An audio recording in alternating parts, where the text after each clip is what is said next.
अब हम टॉर्क पे बेस्ड प्रॉब्लम्स करते हैं। यहां पे m मास और l लेंथ की रॉड है, l/4 पे ये थ्रेड है। इसमें टेंशन T1 ले लेते हैं, इसमें T2 ले लेते हैं। ये डिस्टेंस भी l/4 हो गया, ये डिस्टेंस l/2 हो गया। T1 plus T2 mg। पहला टॉर्क आ गया T1 l/4। डायरेक्शन चेक करते हैं, इसको आगे एक्सटेंड कीजिए।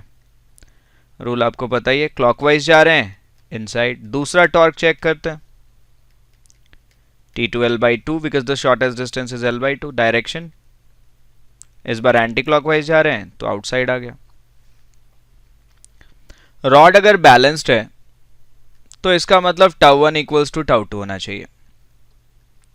T1 l/4, T2 l/2, ये cancel out. T1 is 2T2। अच्छा, लेकिन T1 प्लस T2 किसके बराबर है? mg। तो 2T2 plus T2 is mg, 3T2 is mg,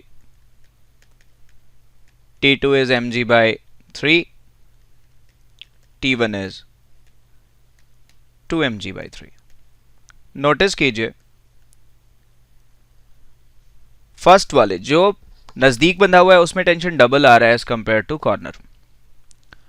अच्छा, अगर दोनों को हम एंड्स पे ही बांध देते तो, अगर एंड पे बांध देते तो T1 l/2 T2 l/2 के बराबर, T1 equals to T2 equals to T, और 2T इक्वल्स टू mg आता तो T equals to mg by 2 आ जाता। मतलब अगर हम इसको एंड्स पे बांध देते हैं तो दोनों में इक्वल इक्वल टेंशन लगेगा, that will be half half. और अगर एक थ्रेड को थोड़ा अंदर बांधेंगे तो उसमें टेंशन ज्यादा होगा। इसलिए हम जनरली जब भी किसी चीज को हैंग करते हैं एक्सट्रीम से लास्ट एंड पे उसके थ्रेड्स को लगा देते हैं। अच्छा, ये सेम फॉर्मूला तब भी वैलिड होता अगर मैं कहता कि दो लोग एक लॉग ऑफ वुड को उठा के लेके जा रहे हैं, तो जो कॉर्नर से पकड़ के जाएगा, जैसे इसके कंधे पे अगर n1 है और इसके कंधे पे अगर n2 है, तो ऑब्वियसली n1 n2 से बड़ा होगा, क्योंकि जो सेंटर से जितना दूर होगा उसको फोर्स उतना ही कम लगेगा। Now let's see this problem. For what value of m3 the massless rod remains horizontal? तो सबसे पहले हम टेंशन निकालते हैं। ये नीचे जा रहा है, ये ऊपर जा रहा है, टेंशन कैलकुलेट करते हैं। तो टेंशन आ गया 2 m1 m2g over m1 plus m2। अच्छा, इन दोनों में अगर टेंशन T और T है तो ऑटोमेटिकली इसमें 2T हो गया। तो 2T की वैल्यू आ गई 4 m1 m2g bye m1 plus m2। अब इस पॉइंट के बाद टॉर्क बैलेंस होना चाहिए। यहां T डैश ले लेते हैं, m3g है, T dash equals to m3g। ना टॉर्क बैलेंसिंग के लिए T dash 3l/4 is 2T l/4, l/4 cut गया। 3T dash is 4 m1 m2g divided by m1 plus m2, और T डैश की वैल्यू ऑलरेडी क्या दे रखी है? m3g। तो 3 m3g is 4 m1 m2g bye m1 plus m2। Cancel, m3 की value आ गई 4/3 m1 m2 upon m1 plus m2। तो इसमें कुछ नहीं किया, पहले टेंशन निकाल लिया और टेंशन निकालने के बाद क्या किया? टॉर्क बैलेंस कर दिया। 2T यहाँ पे इधर नीचे लग रहा था, यहाँ T डैश लग रहा था, दोनों के टॉर्क को बैलेंस कर दिया। Now let's see the ladder problem. एक लैडर है, L लेंथ है मास की, यहाँ पे है, और वॉल जो है वो स्मूथ है, ग्राउंड इज रफ। इसके इक्वेशंस बनाने हैं, फ्रिक्शन, एंगल, सब कुछ ढूंढना है। ये थीटा है। चलिए एफबीडी बनाते हैं।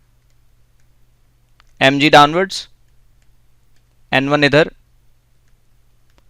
n2 इधर और फ्रिक्शन इस तरफ, क्योंकि इसके स्लाइड होके आगे जाने की टेंडेंसी है। तो हमने पहले तो इसकी एफबीडी बना ली। अब एफबीडी बनाने के बाद हम इसके इक्वेशंस बनाएंगे। n1 इक्वल्स टू mg पहला इक्वेशन है, n2 इक्वल्स टू fs दूसरा इक्वेशन है, क्योंकि बॉडी चल तो रही नहीं। अब हम क्या करेंगे, अब हम इसका टॉर्क इक्वेशन बनाएंगे। अगर आपको इसका टॉर्क इक्वेशन देखना है तो इस बात को आप अच्छी तरह से समझिए कि अगर हम टॉर्क बैलेंस करना चाहते हैं यहां पे तो ये कैसे बन जाएगा। देखिए, इससे पहले वाले सभी प्रॉब्लम्स में हमने सेंटर ऑफ मास के अबाउट टॉर्क बैलेंस किया था। तो यहां क्या है, लेकिन अगर हमें पता हो कि बॉडी कहां से गिरने वाली है या बॉडी का एक्सिस ऑफ रोटेशन कहां है, तो हम उसके अबाउट भी लेके बना सकते हैं। जैसे इस रॉड में, इस लैडर के केस में मुझे पता है कि जब ये गिरना स्टार्ट होगा तो ऐसे गिरना स्टार्ट होता है। हाँ, हालांकि ये पॉइंट फिर आगे भी खिसक जाता है, लेकिन it will start falling about this axis, इस एक्सिस के अबाउट ये गिरना स्टार्ट करेगा। तो ठीक है, हम इसी पॉइंट के अबाउट, ये जो पॉइंट है लोएस्ट पॉइंट है, इसी पॉइंट के अबाउट हम टॉर्क बैलेंस करेंगे। इसका एक एडेड एडवांटेज ये है कि फ्रिक्शन और n1 का कोई टॉर्क नहीं आएगा, शॉर्टेस्ट गैप इज 0। तो अगर शॉर्टेस्ट गैप 0 है तो अब हम टॉर्क निकालते हैं।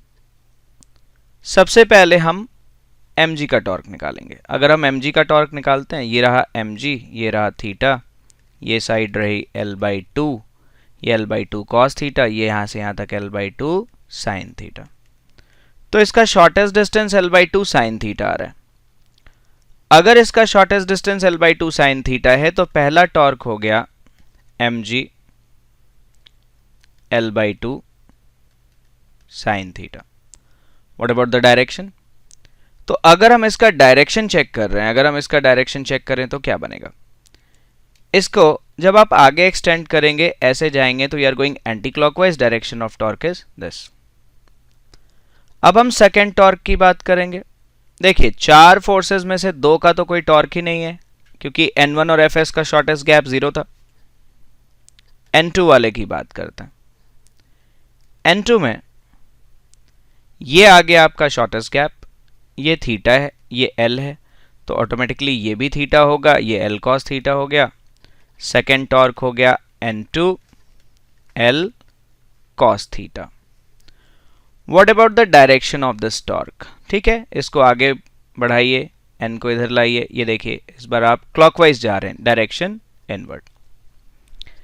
अगर ये लैडर बैलेंस्ड है, इसका साफ मतलब है τ1 इक्वल्स टू τ2 है, मतलब n2 l cos theta is mg l/2 sin theta. l से l कैंसिल, n2 की value half mg tan theta आ गया। अच्छा, स्टैटिक फ्रिक्शन भी तो सेम यही है, तो लीजिए ये स्टैटिक फ्रिक्शन का फॉर्मूला आ गया।